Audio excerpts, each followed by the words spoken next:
Hello dear student, आज के इस नए वीडियो में आप सभी का स्वागत है। और आज के इस वीडियो में मैं आपको बताऊंगा बोर्ड परीक्षा 2021 से संबंधित अभ्यास हेतु प्रतिदर्श प्रश्न पत्र का जो प्रश्न संख्या 3 यहाँ पर आप देख सकते हैं पूछा गया है।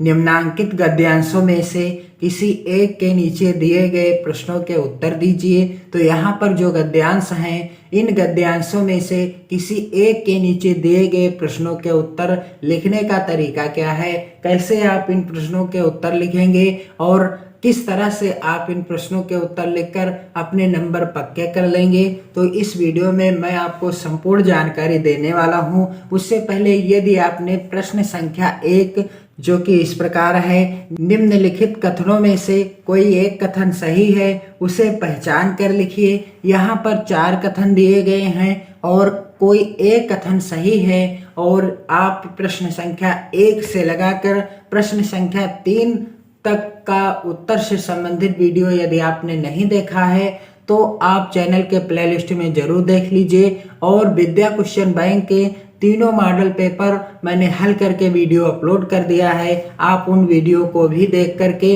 बोर्ड परीक्षा की बेहतर तैयारी कर लीजिए। क्योंकि वहां पर मैंने आपको बताने का प्रयास किया है कि बोर्ड परीक्षा में आप कॉपी किस तरह से लिखेंगे और पेपर को कैसे हल करेंगे, किस तरह से प्रश्नों के उत्तर लिखने का तरीका क्या है।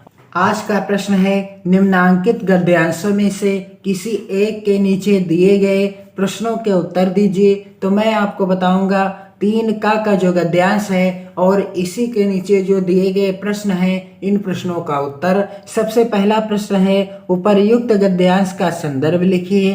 तो इसका उत्तर आप कैसे लिखेंगे कि संदर्भ का अर्थ है कि यह जो गद्यांश है किस पाठ से है और इस गद्यांश के पाठ का लेखक कौन है। प्रश्नोत्तर नंबर 3 का और 3 का फर्स्ट प्रश्न का उत्तर आप लिख रहे हैं, पहले प्रश्न का उत्तर लिख रहे हैं। तो इस तरह से आप हेडिंग डालेंगे संदर्भ और आपको लिखना है प्रस्तुत गद्यांश हमारी पाठ्य पुस्तक हिंदी के गद्य खंड में संकलित मित्रता नामक निबंध से अवतरित है और जिसके लेखक कौन हैं, आचार्य रामचंद्र शुक्ल जी हैं। आपको संदर्भ लिखते समय बस इतना ध्यान रखना है कि आप यहाँ पर देख सकते हैं हिंदी और गद्य खंड और पाठ का नाम और साथ ही साथ पाठ के लेखक का नाम ब्लैक पेन से लिखेंगे। बस जब आप किसी भी गद्यांश का संदर्भ लिखेंगे जब आप पद्यांश का संदर्भ लिखेंगे तब आपको हिंदी के पद्य खंड यहाँ पर हो जाएगा, बाकी पाठ का नाम और लेखक या रचयिता का नाम बदल जाएगा जिस पाठ से होगा, या जो भी उस पाठ के रचयिता होंगे उनका नाम लिखेंगे। बाकी संदर्भ लिखने का तरीका सिंपल सा है, आसान है। प्रस्तुत गद्यांश हमारी पाठ्य पुस्तक हिंदी के गद्य खंड में संकलित मित्रता नामक निबंध से अवतरित है और जिसके लेखक कौन है, आचार्य रामचंद्र शुक्ल जी हैं। चलिए दूसरा प्रश्न क्या पूछा गया है, यहाँ पर लिखा हुआ है दूसरा प्रश्न, रेखांकित अंश की व्याख्या कीजिए। तो आप देख सकते हैं कि यह गद्यांश मित्र सच्चे पथ प्रदर्शक के समान होना चाहिए, यहाँ से रेखांकित है। तो इसकी व्याख्या आपको मैं पहले आसान शब्दों में बताऊंगा, फिर आपको लिखकर बताऊंगा कि आप कैसे इस गद्यांश की व्याख्या करेंगे। मित्र सच्चे पथ प्रदर्शक के समान होना चाहिए। हमारा मित्र कैसा होना चाहिए या हमारे मित्र कैसे होने चाहिए, एक सच्चे पथ प्रदर्शक के समान होना चाहिए, क्योंकि उन्हीं के अनुसार हमारा जीवन आगे को बढ़ता जाए, वो हमारा सही से मार्गदर्शन करते रहें और जिस पर पूरा विश्वास कर सकें और जिस मित्र पर हम पूरा विश्वास कर सकें उसी के समान होना चाहिए और विश्वास पात्र मित्र होना चाहिए।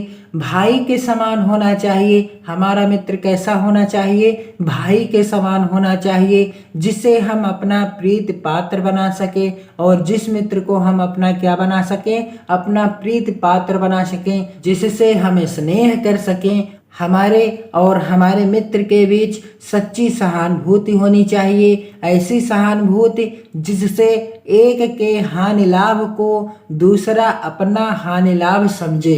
हमारे और हमारे मित्र के बीच सच्ची सहानुभूति होनी चाहिए। ऐसी सहानुभूति कि यदि हमारा हानि या लाभ हुआ है तो हमारा मित्र यह समझे कि मेरा भी हानि हुई या मेरा भी लाभ हुआ है। ऐसा मित्र होना चाहिए, तभी हम आजीवन सुखी रह सकेंगे। और मित्रता के लिए यह आवश्यक नहीं है कि दो मित्र एक ही प्रकार के कार्य करते हों। मित्रता के लिए यह आवश्यक नहीं होता कि दो मित्र यदि हैं और दोनों एक जैसा ही कार्य करते हों या एक जैसा ही बिजनेस करते हों या एक ही रुचि के हो, और यह तो कतई आवश्यक नहीं है कि दोनों मित्रों को एक जैसी चीज पसंद हो, रुचि यानी पसंद हो।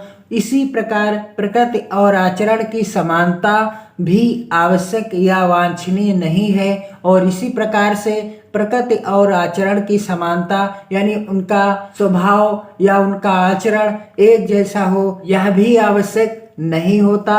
दो भिन्न प्रकृति के मनुष्यों में बराबर प्रीति और मित्रता रही है। अक्सर देखने में आया है कि दो भिन्न स्वभाव के मनुष्यों में बराबर प्रीति और मित्रता रही है।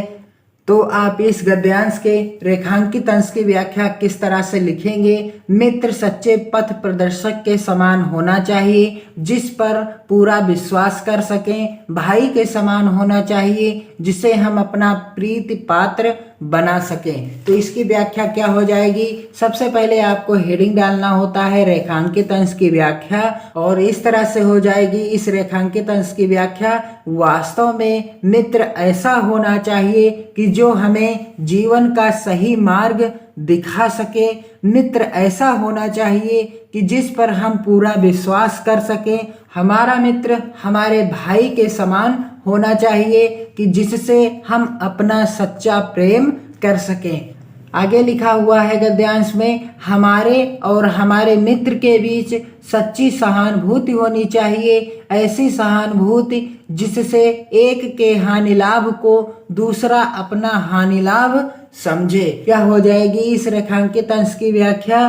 कि हमारे और हमारे मित्रों में परस्पर सहानुभूति का भाव होना चाहिए। मित्र वह है जो हमारे दुख में दुखी और सुख में सुखी हो। मित्रों में परस्पर ऐसी सहानुभूति होनी चाहिए कि जिससे प्रत्येक मित्र एक के लाभ को अपना लाभ और हानि को अपनी हानि समझे। आगे लिखा हुआ है गद्यांश में कि मित्रता के लिए यह आवश्यक नहीं है कि दो मित्र एक ही प्रकार के कार्य करते हों या एक ही रुचि के हो। इसी प्रकार प्रकृति और आचरण की समानता भी आवश्यक या वांछनीय नहीं है। दो भिन्न प्रकृति के मनुष्यों में बराबर प्रीति और मित्रता रही है। तो इसकी व्याख्या क्या हो जाएगी कि मित्रता के लिए यह आवश्यक नहीं है कि दोनों एक जैसा काम करते हो या दोनों की एक जैसी पसंद हो, या इसी प्रकार यह भी जरूरी नहीं है कि मित्रों का एक जैसा स्वभाव हो तथा एक समान आचरण हो। तो इस तरह से इस गद्यांश की हो जाएगी रेखांकित अंश की व्याख्या।